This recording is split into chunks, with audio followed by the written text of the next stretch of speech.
Buenas noches a todos y muchas gracias por acompañarnos en este programa especial de Radio Televisión Española, A Fondo. Esta noche tenemos el gran honor de contar con la presencia de muchos de los autores del temario de College Board que han accedido a venir todos en la misma noche. Para empezar, tenemos al escritor mexicano Carlos Fuentes. Señor Fuentes, un tema que se repite mucho en sus obras es el tema del olvido y de la memoria. Lo vimos en su obra Chacmul. ¿Nos podría hablar un poco de esto, por favor? Para mí, el hecho de escribir novelas está íntimamente ligado al acto de la memoria. Hay muchas maneras de la memoria. Hay una manera que es la de Proust, que es la memoria de la memoria, es un hombre que quiere recordar. Hay otra manera que es la de Kafka, que es la memoria del olvido. Kafka se está recordando que quiere olvidar. Muchas gracias, señor Fuentes. Ahora recibimos al señor Jorge Luis Borges.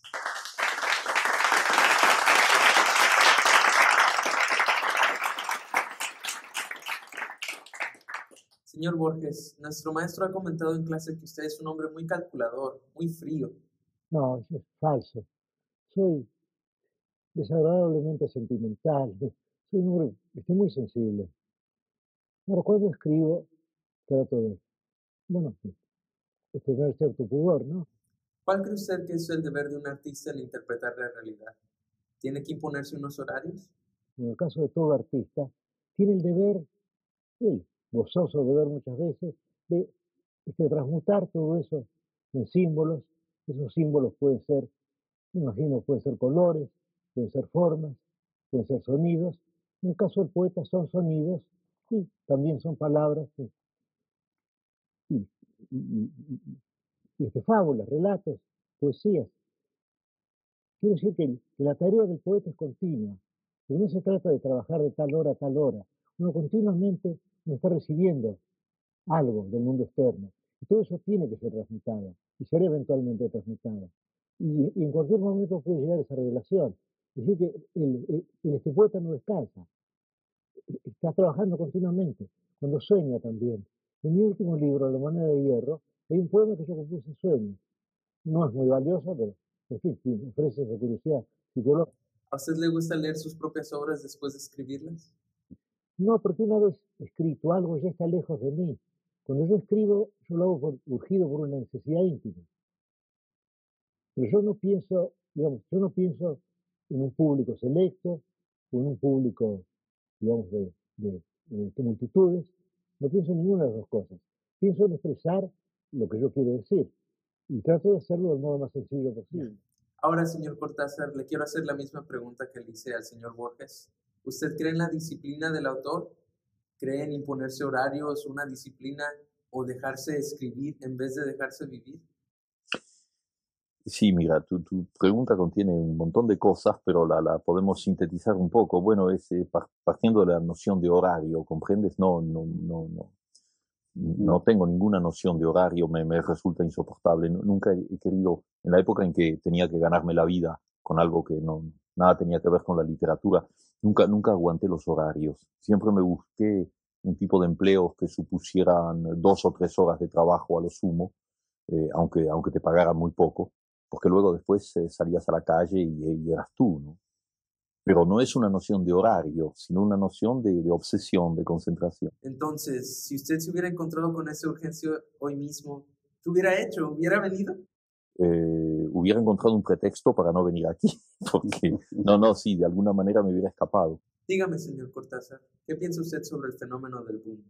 Con respecto al boom, empezando porque, como en el caso de cómic, siempre me ha molestado que un fenómeno latinoamericano sea definida con un término inglés, que es políticamente muy significativa, esa debilidad, lamentable debilidad. Yo creo que el boom responde al azar, a ese azar que hace tan bien las cosas. El azar hace muy bien las cosas en la historia, lo hace mucho mejor que la lógica. Que en un momento histórico importante para América Latina, en que está dominada por un imperialismo que la quiere convertir en una factoría, en una colonia, pues el azar haga que aparezcan 5, 6, 8 excelentes escritores que lanzan un montón de libros y de golpe crean un estado de conciencia que abarca todo el continente. Porque mira, Daniel, y esto es importante, tú sabes cómo ha sido atacado el boom considerándolo una especie de maniobra editorial, como búsqueda de una identidad. Sabemos cada vez mejor que somos latinoamericanos y que, como dijo Darío, invirtiendo la frase, tantos millones de hombres no hablaremos inglés, hablaremos español. Y esa es la segunda mitad de la cosa, que toca España y que a mí me da tanta alegría. Y es el hecho de que los españoles nos leen a los latinoamericanos y nos leen amistosamente, nos leen fraternalmente. Bueno, ese contacto, después de un largo periodo de distancia, que tú conoces muy bien, ese contacto es fecundo, ese contacto nos vuelve a enlazar. Ya no necesitamos ni a Hernán Cortés ni a Pizarro, los que crearon las diferencias. No, ya no. Ya somos un solo conjunto unidos por un idioma y ojalá que por un mismo destino histórico. Esperemos que sí, señor Cortázar. Un nuevo autor. Ahora tenemos al señor Juan Rulfo. Señor Rulfo, usted es conocido por su timidez. ¿Esto es algo que ha adquirido con el tiempo o es algo que tiene desde niño? El pánico que le tengo yo a la multitud, a la gente, es una cosa natural, ¿no? Congénita, quizá. Señor Rulfo, otro tema que vemos en sus obras es el de la violencia, como lo vimos en la clase en su obra No oyes ladrar los perros. Aparte de la violencia verbal que se mira, también se puede adivinar una violencia alrededor del cuento. Sí, efectivamente, pero es una violencia y un medio de vivir, se puede decir, creado, imaginado. ¿Cómo? ¿Imaginado? ¿Quiere decir que la gente que usted conoció no era realmente violenta? ¿Qué gente le inspiró esta idea de violencia imaginada? Se encontraba uno con hombre aparentemente pacífica, con personas que no aparentaban ninguna maldad, pero por dentro eran asesinos. Eran gente que había vivido pues muchas vidas, con una larga trayectoria de crímenes detrás de ellos. Y es impresionante conocer a esta gente que de pronto la considera uno pacífica, tranquila, apacible, como decía antes, y de pronto sabe que detrás de él hay una historia muy grande de violencia, ¿no? Entonces esos personajes se me han grabado y los he tenido que recrear, no pintar como ellos eran, sino que he tenido que revivirlos de alguna forma, imaginándolos como yo hubiera querido que fueran. Entonces el proceso de creación que sigo en estas cosas no es propiamente desde la realidad, tomando las cosas de la realidad, sino es imaginándolas. Maravilloso. Es usted un hombre de muy pocas palabras y aunque nos describe los paisajes con pocos detalles, vemos todo.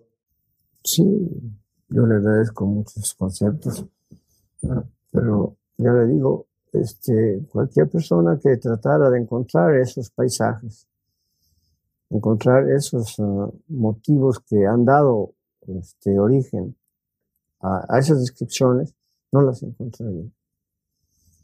Ha sucedido con frecuencia.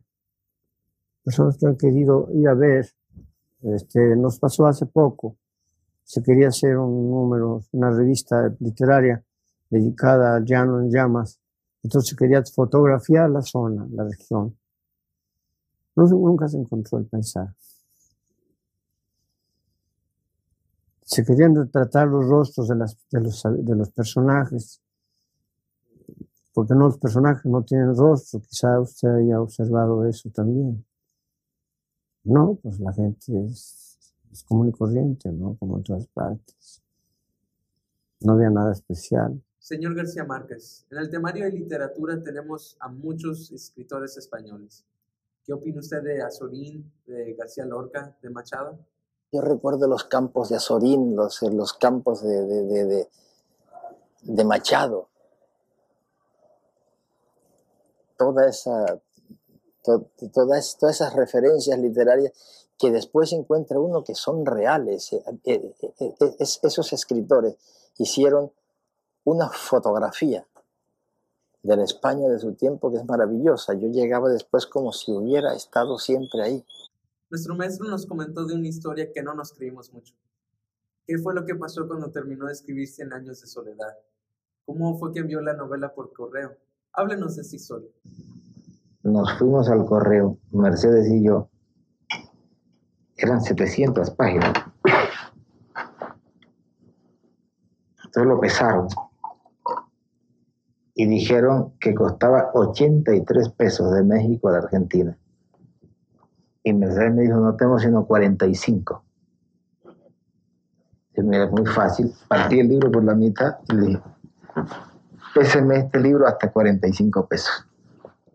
Empezaron hasta 45 pesos, quitaban hoja como quien corta carne.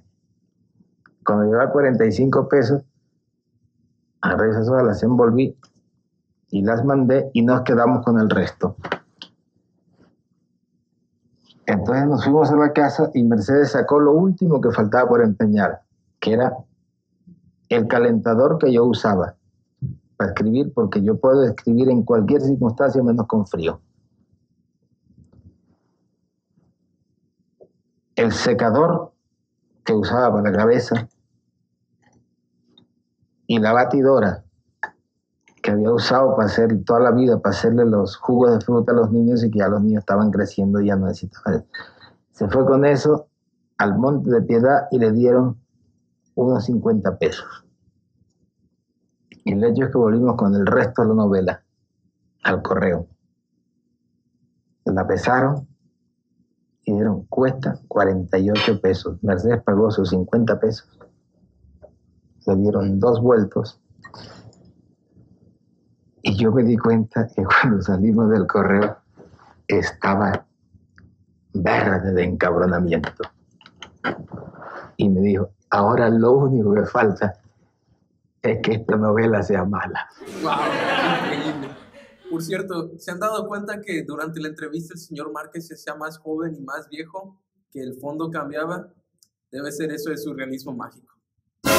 Señor Dalí, ¿pero qué sucede aquí? ¿Para qué vino? ¿Por qué? Porque soy mucho mejor escribiendo que pintando. Y seguramente es verdad, porque los pintores somos muy burdos, en general. En cambio, los escritores son mucho más inteligentes. Y si yo fuera menos inteligente, pues indiscutiblemente pintaría mucho más. A ver, señor Dalí, usted es un experto, al igual que nuestro maestro, en hablar de sus historias, aunque no vengan al caso, ¿verdad? Ahora voy a decir una cosa que nadie hace, que creo sobre todo entre el medio de los artistas, es que cuando me casé litúrgicamente con Gala, me quedé con unas ganas locas de volverme a casar. Me gustó mucho.